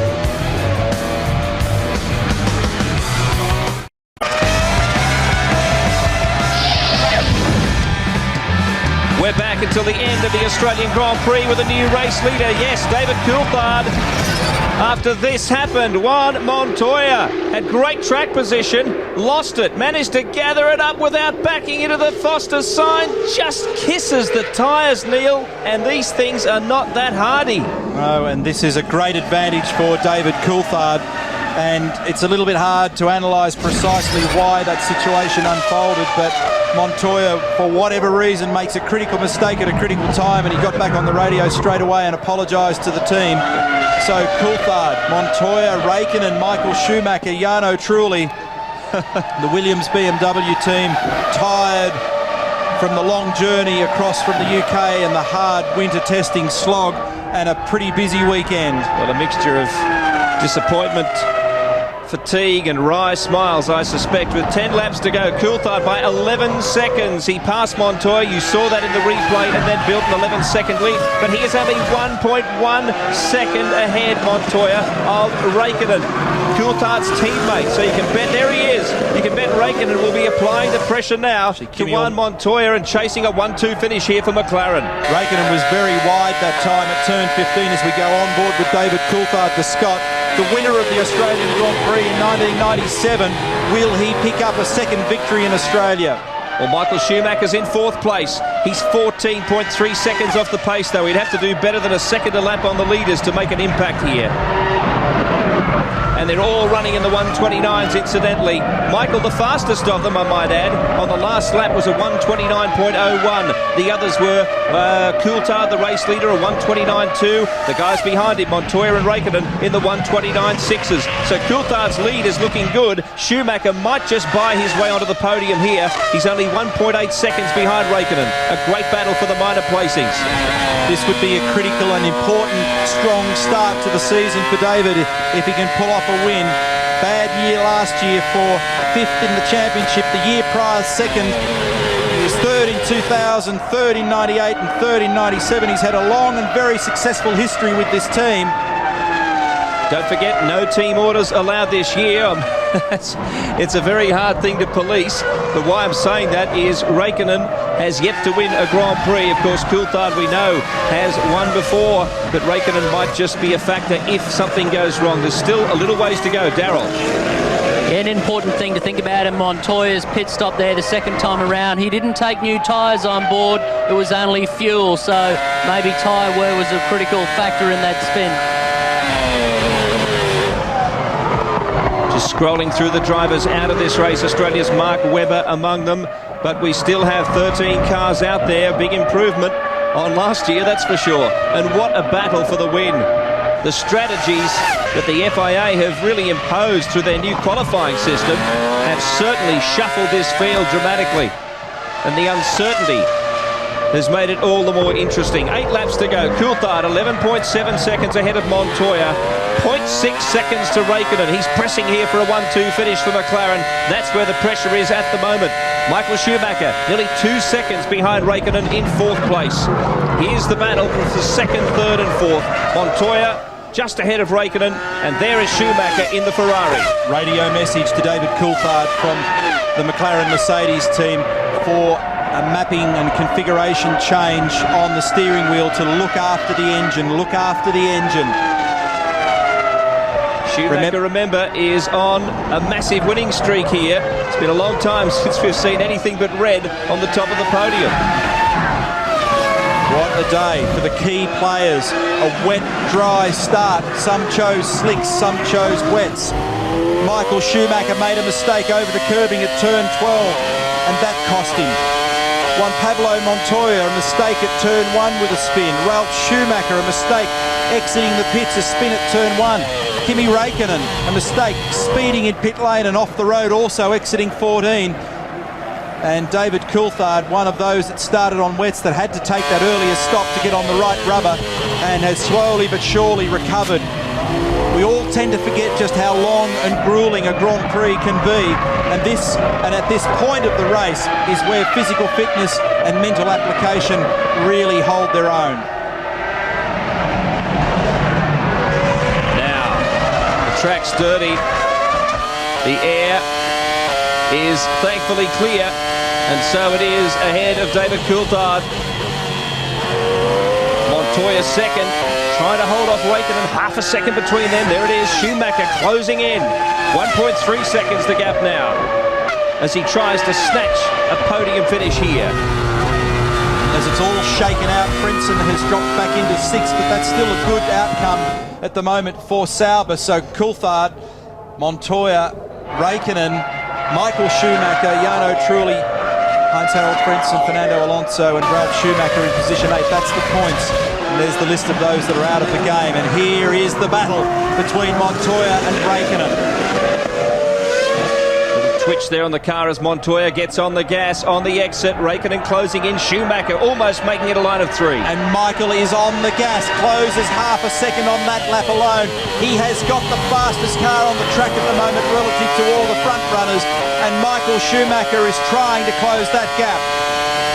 The only car in the top 9, Michael, that has made 3 stops in this race. The others made 2. Comfortable gap for Coulthard. That's back to Schumacher, but it's all relative because Schumacher's now part of this 3-car battle. Michael wants to be on the podium. He's enjoyed the winning feeling for 3 years in a row here. Well, it's been a battle for Schumacher all day. Started on wet, skipped away from the field, but they quickly degraded. Came in, had to battle back, got some benefit from the safety car compression, pressed on, slipped across the curbing, back in the field again. Has had to make 3 stops. Most likely one more than they were hopefully going to have to do. Raikkonen closing in on Juan Montoya, trying to sneak into second place, take 8 points out of this race instead of 6. Isn't this good? With these 3 different cars, 3 manufacturers, a little lock brake that time. And Raikkonen just makes a tiny mistake. Coulthard, meantime, has clocked a top speed, so he is powering along a low 129 in the closing laps of this race. Montoya, by comparison, was more than half a second behind him, and the lead now goes to 12.3 seconds. Coulthard is looking good. Raikkonen at 130, Schumacher at 129.5. It was interesting watching Montoya's car through the exit of turn 2 there, Bill, and really starting to get loose in the back as Pizzonia pulls off to the side with some kind of a problem on the exit of turn number 4. This battle just continues to build for second, third and fourth. Well, one thing Coulthard will not be wanting is a safety car at this point in the race. Turn 9, Schumacher. Big lunge under brakes. A little bit of it is just the concertina effect as we look at Fisichella coasting in the Jordan Ford. And he's going to peel off and has some sort of a glitch with that car. Meanwhile, on the exit of turn 12, this is Kimi Raikkonen. Oh, he's getting right under the back now of Montoya. Just trying to position himself for the pass. Montoya still holding on. It's fluctuated 0.3, 0.4, 0.5, 0.6 of a second as they cross the start-finish line. Schumacher sweating on a mistake here. An opportunity to go through. Take some points for this race from Ferrari. Of course, Barrichello was back in the pits very early. 4 laps to go. David Coulthard is your leader. This is the battle for second, third, fourth. It's been a fair recovery from Schumacher, given the 3 stops and the problems he's had. Michael looks to me like he makes a little bit of ground under brakes and perhaps across the mid-corner. But maybe, and it's just a maybe, it depends on where you look at him around the circuit, he might actually be just a little slower in a straight line, so he could be carrying a bit more wing than the others.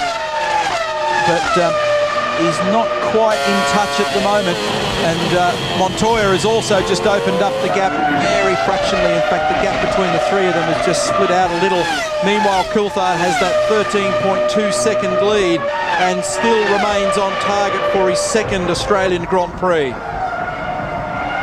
That'll be a nice comeback. Last win was Monaco last year, where it was a defensive drive. He admitted freely that launch control was what helped him win the race. He got out in front early. He said it wasn't absolutely nothing to do with me. Launch control got me off the line, got me out in front, and then I defended the lead all the way. So a modest win for Coulthard, but this was a little more hard-fought, a little more strategic than simply launch control. Look at him, well in command of the situation here at the moment. And there haven't been a lot of happy faces around this team for the last couple of days for various reasons. They had big damage on Raikkonen's car after that exit of turn 5 crash. And one of the teams, and certainly David's been one of the people saying, well, I don't know about this new format, it doesn't thrill me too much. And remember that we saw the story before the start of the race that Ron Dennis is one of 2 team owners who is threatening to take the FIA to arbitration over the timing of the introduction of these regulations. He says he's not opposed per se to the changes and attempting to change the natural order of Formula One, but he doesn't like the way that the job was done. Well, McLaren's win rate for the last 3 years has been on the decline. 7, 4 in 2001, and of course last year only 1 victory, the one I referred to in Monaco. But now they can match that in the very first round. Not only that, but they can get 2 cars onto the podium here if Raikkonen can hold his position from Schumacher, who seems to be falling back in the closing laps. It looks like Michael cannot carry the fight anymore. Remember, there's also some aero damage to that car, and he may have decided that he just hasn't quite got enough at this stage of the game. Well, what a result. What a motor race. Well, Coulthard's got to hold on for a couple of laps yet. They cross the start-finish line. 2 laps to go. Coulthard, his lead has shrunk by 1 second, but of course he's just making sure he doesn't overexpend in the last couple of laps. He has a buffer. Montoya just ahead of Raikkonen. You see the amount of ground that Schumacher used across the apex of turn 1, then he threw half the car across into the dirt and just had the centre of the car on the top of the ripple strip. He is throwing everything at trying to bridge this gap as the McLaren Mercedes team look on with their cars performing beautifully at this critical phase of the race in first and third. Puts them in good shape for the Constructors' Championship, and their drivers open their Drivers' Championship account very well. Just running through the top 10 for you. Outside the top 4, and that's Schumacher in 4th. Trulli, Frentzen. So it's been a solid result today for Renault and Sauber. Indeed for Renault, because Alonso's in 7th place, ahead of Ralf Schumacher. Then Villeneuve and Button. There'll be some questioned us in the BAR garage at the end of the day. They're in the top 10, but they're out of the points. Personal best time in this race so far for Michael Schumacher in the 2nd sector with a 23.1. So Schumacher continues to push very, very hard, but he's still slower in the critical 1st and 3rd sectors. We're riding with Raikkonen then. The view of Montoya. Will he take a risk to try and take 8 points away, and 18 for the team? It's been a rough day, a day that's been very hard, not only on the drivers, but the teams. I wonder if Raikkonen will simply be conservative. As we watch the battle for second, we see that David Coulthard is on his final lap at the Australian Grand Prix. Montoya behind him in the distance. Raikkonen, Schumacher, that's the top 4. Heading now towards their final laps.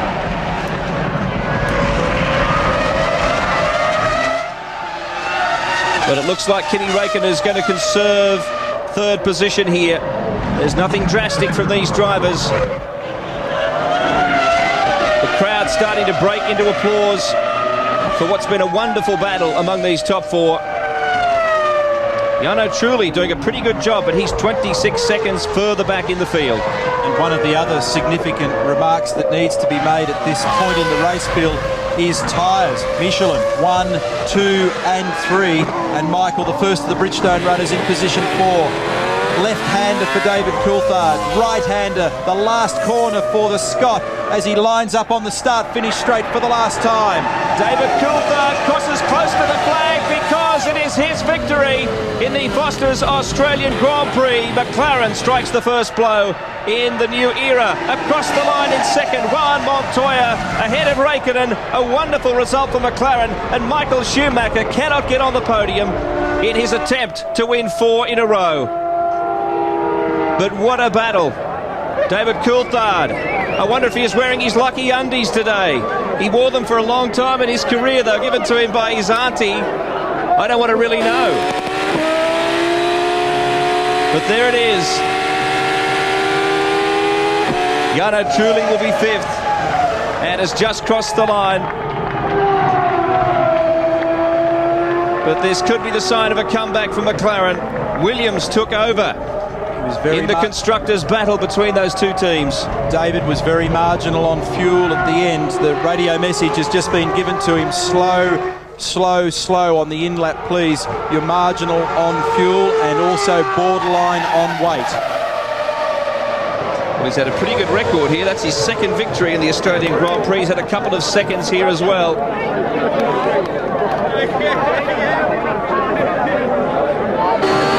Other message that's been given to him, it took me a while to decode this, but they were saying pick up debris, and I couldn't think what they're on about. I know what they're on about. They want some marbles on those tyres to make them heavier. Now I understand the significance of it. Well, you can explain the weigh-in, Neil. Well, this car and driver combination cannot be any less than 600 kilograms at the completion of this race, or he will be disqualified. And you see David just wandering around aimlessly around the circuit at the moment, looking for dirt, gravel, rubber, Coke cans. Well, over 2 hours of driving, these guys usually lose about 1.5 to 1.8 kilos of liquid. I don't know about today. It's been pretty cool conditions in spite of the heat generated by those amazing cars. Well, tremendous start to the World Championship for David Coulthard and the McLaren Mercedes team with a first and a third. Great start for Williams BMW. A traumatic start for Michael Schumacher.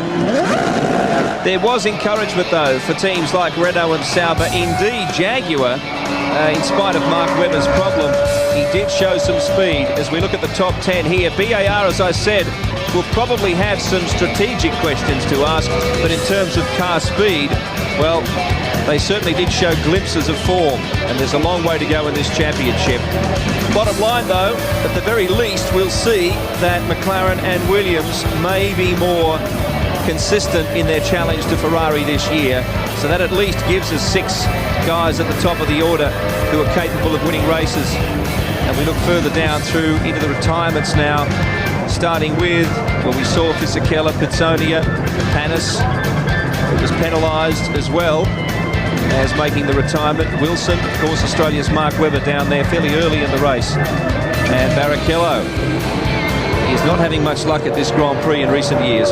See all the pickup on those tyres there, Bill? Little chunks of rubber in and around the grooves. It's actually Frank Gardner, very well-known former Australian racing driver in the foreground there, who was driving the medical car. And the McLaren team congratulate David Coulthard as he steps clear of his car, and this is his teammate to the right, Pitsonia, Montoya. Please move to the side, people. Move to the side. Parc Fermé conditions for these cars at the end. They'll have to complete the weigh-in. We'll take a breath, as do the drivers. When we come back, we'll wrap up this year's event.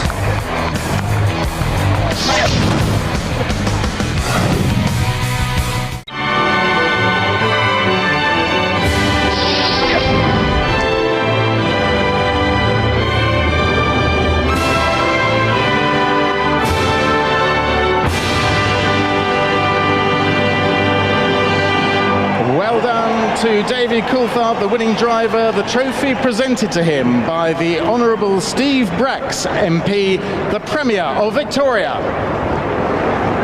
David Coulthard, winner of the Foster's Australian Grand Prix 2003, to the winning constructor, West McLaren Mercedes, represented by their managing director, Martin Whitmarsh. The trophy presented by Ted Kunkel, president and CEO of Foster's Group. Well done, McLaren Mercedes. And to the second place driver, Juan Pablo Montoya, the trophy presented to him by Kathy Freeman.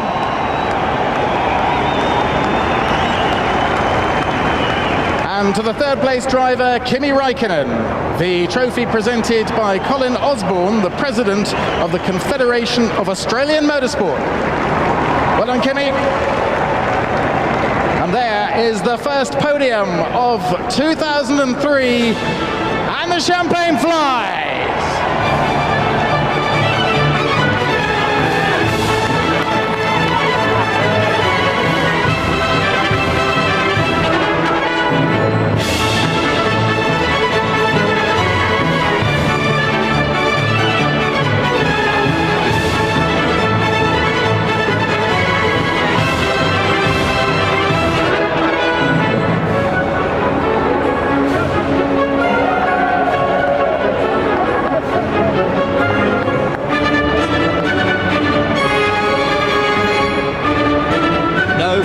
On the podium, an extraordinary sight, but perhaps a sign of things to come in 2003. I'm sure Ferrari aren't too concerned at this early stage. They were very quick onto the podium today, as quick, arguably, as they were around the circuit.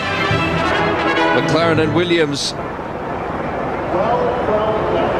raising the challenge, raising the stakes here in this new era of Formula One. And that's a good thing for Formula One, that podium.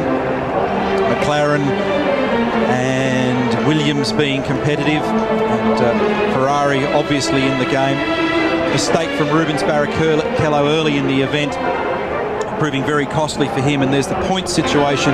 David with 10, Montoya with 8, Kimi with 6, Michael with 5, Jarno Trulli, Heinz Harald Frentzen. Fernando Alonso scores valuable points and opens his account this year, and Ralf Schumacher, after a pretty wild ride, 1 point.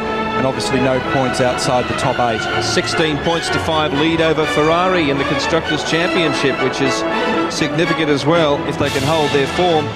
Ron Dennis did say after qualifying that the team paid for some errors in the one-lap dash. There was no doubt that the grid position belied the car speed that they were showing. And here are those constructors' points, Bill. McLaren Mercedes 16, Williams BMW with 9, Renault 6, Ferrari 5, and Sauber with 3 points.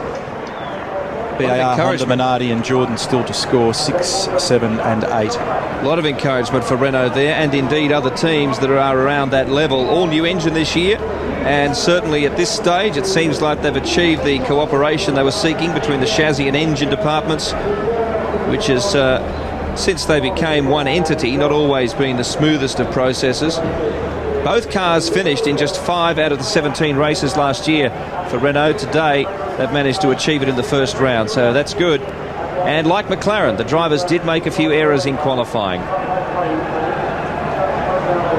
Gee, there was a lot going on in that motor race, and very shortly we'll be going to the media conference to hear from the drivers and their thoughts on the race and the various aspects that affected them. The wet dry at the start, the choice of tyres, the mistakes. Masses of people crowding onto the straight now. Interestingly enough, with Williams, they employed last year an ex-Ferrari aerodynamicist. This year the car is shorter, lower, lighter, smaller clutch, so they've made ground. Of course, Ferrari's process of improvement is ongoing. When I asked Jean Todt what more can you do, he said there's always more you can do.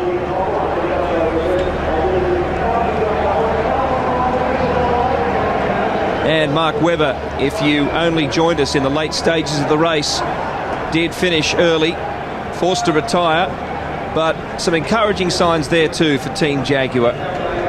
Strange situation that Mark found himself in. The car just broke, and no doubt they'll be doing some soul searching this evening, but there is still plenty of room left for improvement.